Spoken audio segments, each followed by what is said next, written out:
Hello అందరికీ, ఈరోజటి మన వీడియోలో ఎగ్తో చేసే 2 ఈజీ స్పెషల్స్ని చూపించబోతున్నాను.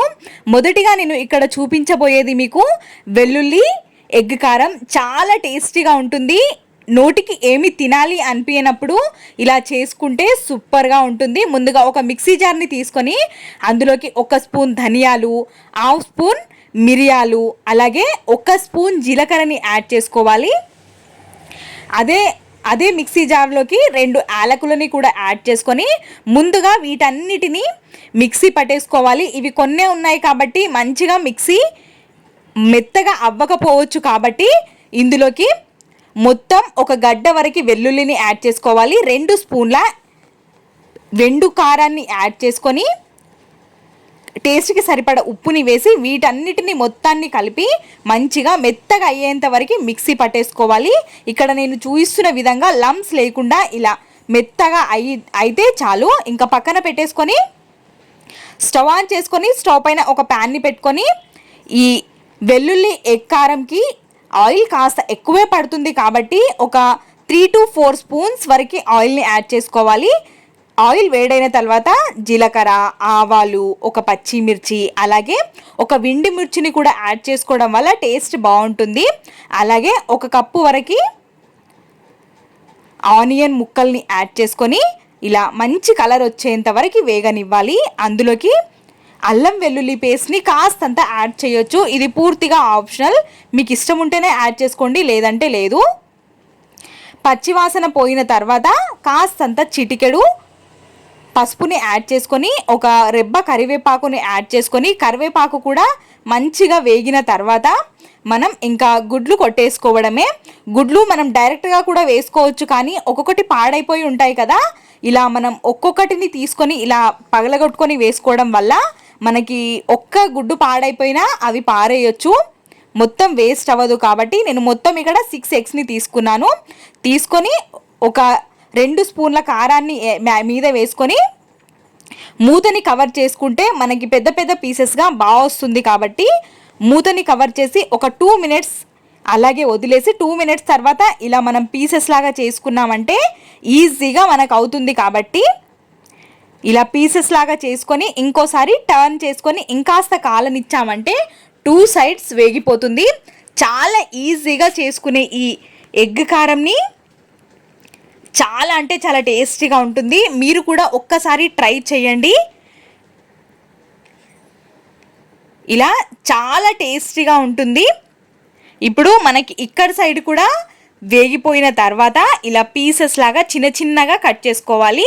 మరి పీసెస్ పెద్దగా ఉంటేనే బాగుంటుంది, కాబట్టి ఇలా కాస్తంత మీకు కావాల్సిన సైజులో కట్ చేసుకొని మొత్తాన్ని ఒకసారి మిక్స్ చేసేసుకొని మొత్తాన్ని మనం మధ్యలో స్పేస్ ఉంచాలి. కాస్తంత వెల్లుల్లి కారం ఉంది కదా, ఇంకాస్త బాండిలోకి కాస్తంత ఆయిల్ని యాడ్ చేసుకొని అందులోకి మొత్తాన్ని ఈ వెల్లుల్లి కారంని యాడ్ చేసి కాస్తంత ఫ్రై అవ్వనివ్వాలి.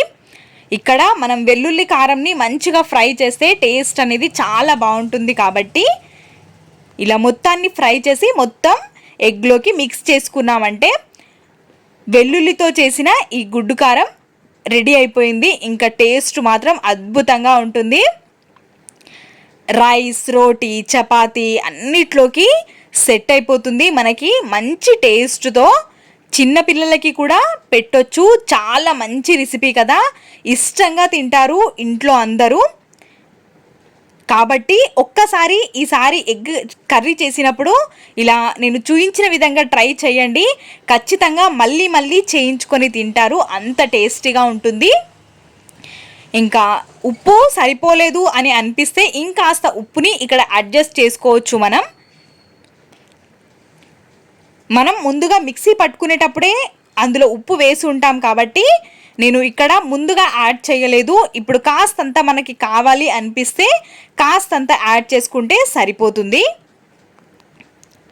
ఇంకా చివరిగా ఇందులోకి మనం కాస్తంత కొత్తిమీర తరుగుని యాడ్ చేసుకున్నామంటే ఇంకా మనకి మంచి వెల్లుల్లి ఎగ్ కారం రెడీ అయిపోయినట్టే.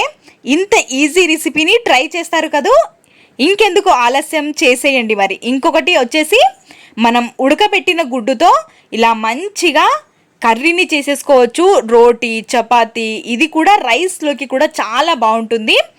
ఇంకా ఎలా చేయాలో ప్రాసెస్లోకి వెళ్ళిపోదాం. ముందుగా నేను ఇక్కడ 6 ఎగ్స్ని బాయిల్ చేసుకున్నాను. ఇంకా ఒక స్టవ్ ఆన్ చేసుకొని స్టవ్ పైన ప్యాన్ని పెట్టుకొని అందులోకి ఆయిల్ వేసుకొని జీలకర్ర, అలాగే 2 లావు ఆనియన్స్ని కట్ చేసుకొని వేసుకున్నాను. అదేవిధంగా మంచిగా ఇది మంచి కలర్ వచ్చేంత వరకు వేగనివ్వాలి ఆనియన్స్ని. ఆనియన్స్ అనేవి మంచి కలర్ వస్తేనే మనకి కర్రీకి టేస్ట్ ఉంటుంది కాబట్టి కాస్తంత మనం సాల్ట్ని వేసుకొని వేగనిచ్చామంటే స్పీడ్గా వేగిపోతాయి ఆనియన్స్. కాబట్టి కాస్తంత సాల్ట్ వేయాలి. మనం ఎప్పుడు ఆనియన్స్ ఎక్కువ వేసినప్పుడు మూతని కవర్ చేసి ఒక 2 మినిట్స్ వదిలేసామంటే ఈజీగా తొందరగా అయిపోతుంది. అందులోకి ఇంకా ఒక స్పూన్ అల్లం వెల్లుల్లి పేస్ట్, కాస్తంత పసుపుని వేసి పచ్చివాసన పోయేంత వరకు వేగనివ్వాలి. ఏ కర్రీలో అయినా సరే మనం అల్లం వెల్లుల్లి పేస్ట్ వేసిన తర్వాత అప్పుడే ఏది కూడా యాడ్ చేయకూడదు. ఇలా మంచిగా పచ్చివాసన పోనిస్తే టేస్ట్ అనేది చాలా బాగుంటుంది. కాబట్టి ఇలా పచ్చివాసన పోయిన తర్వాత అందులోకి ఒక 2 రెబ్బల వరకు కరివేపాకుని యాడ్ చేసుకొని కరివేపాకు కూడా కాస్తంత వేగనివ్వాలి. మంచిగా ఇలా అల్లం వెల్లుల్లి పేస్ట్ వేసిన తర్వాత మనం కరివేపాకు వేసామంటే స్మెల్ అనేది చాలా బాగుంటుంది. కాబట్టి ఇంకా అదేవిధంగా అందులోకి ఒక పెద్ద సైజ్ 2 టమాటోలని సన్నగా తరుక్కొని యాడ్ చేసుకోవాలి. మీ ఇష్టం. ఇక్కడ టమాటోలు కాస్త తగ్గించి తీసుకున్నా సరే బాగానే ఉంటుంది. కానీ కర్రీ ఎక్కువ అవ్వాలి అనుకుంటే టమాటోలు ఎక్కువ వేసుకోవాలి. ఇక్కడ నేను ఒక 4 కోసం కర్రీని చేస్తున్నాను కాబట్టి ఒక 2 పెద్ద సైజ్ టమాటోలని యాడ్ చేసుకున్నాను. ఇంకా ఇవి కాస్త మగ్గనివ్వాలి. మూతని కవర్ చేసుకున్నామంటే స్పీడ్గా మగ్గిపోతాయి టమాటోస్. ఇంకా మగ్గిపోయినాయి కదా టమాటోస్. అందులోకి మనకి టేస్ట్కి సరిపడా కారం, పెప్పర్ పౌడర్, అలాగే ధనియా పౌడర్, టేస్ట్కి సరిపడా ఉప్పుని వేసి మంచిగా మొత్తం మిక్స్ అయ్యేంత వరకు కలుపుకోవాలి. 2 రెసిపీస్ కూడా ఈజీగా అయిపోయే రెసిపీసే ఉన్నాయి కాబట్టి ట్రై చేయండి. మీకు ఎలా అనిపించిందో కమెంట్ సెక్షన్లో కమెంట్ చేయండి. ఇలా మొత్తాన్ని మనం స్మాష్ లాగా ఇలా చేసుకున్నామంటే ఈజీగా అయిపోతుంది. ఒక 6 ఎగ్స్ని బాయిల్ చేసుకొని ఇలా ఒక్క ఎగ్గులో 4 పీసెస్ చేసుకోవాలి. ఇలా చేసుకొని వేసామంటే తొందరగా అయిపోతుంది కర్రీ. మరీ ఎక్కువ పెద్ద టైం టేకింగ్ ఏం ఉండదు. ఈజీగా అయిపోయే కర్రీ కాబట్టి ఈసారి మీరు కర్రీ చేసినప్పుడు ఖచ్చితంగా ఒకసారి ఇలా ట్రై చేస్తారు కదూ. చాలా ఈజీ రెసిపీస్. ఇంకా మొత్తాన్ని మిక్స్ చేసుకొని కాస్తంత వేగనిచ్చామంటే టేస్ట్ అనేది చాలా బాగుంటుంది. ఇంకా ఇందులోకి కాస్తంత మన దగ్గర నాన్ వెజ్ మసాలాస్ ఏవి ఉన్నా ఇందులోకి యాడ్ చేసుకొని మూతని కవర్ చేసుకొని ఇలా వేగనిచ్చామంటే సూపర్ టేస్టీగా ఉంటుంది. నా వీడియోస్ మీకు నచ్చినట్టయితే లైక్, షేర్, సబ్స్క్రైబ్ చేయడం మర్చిపోవద్దు. Thanks for watching.